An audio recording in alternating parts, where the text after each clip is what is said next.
অশান্তি নায়িকার কম বেশি সবারই আছে, ঝগড়া মনোমালিন্য নায়িকার সব জায়গায় আছে। তো কন্ট্রোল করবেন কিভাবে?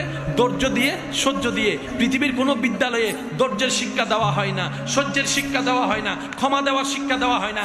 একমাত্র মনুষ্যত্বের সবচাইতে সৌন্দর্য গুণ শিক্ষা দেওয়া হয় নবী রাহমাতুল লিল আলামিনের স্কুলে। বলেন না সুবহানাল্লাহ।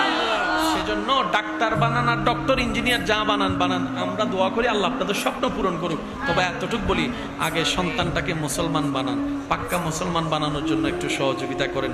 বেশি থেকে বেশি তাকে একটু বেসিক জ্ঞানটা একটু দেওয়ার চেষ্টা করেন। এখন আমার অনেক ভাইয়েরা সাহাবার নামরা জানে না, আমার অনেক ভাইয়েরা 5 ওয়াক্ত নামাজে কয় ওয়াক্তের কত রাকাত এটাও পর্যন্ত জানে না। এটা আমাদের জন্য বড় ব্যর্থতা। অনেক ভাইয়েরা হয়তো কোরআনটা একটু একটু পড়তে পারে, এটা আমাদের জন্য বড় ব্যর্থতা। ভাই, একটু চেষ্টা করলেই সব সম্ভব। মনে রাখবেন, বান্দা যখন মন থেকে চেষ্টা করে, রবের রহমতও তাকে এগিয়ে দেওয়ার জন্য সহজ।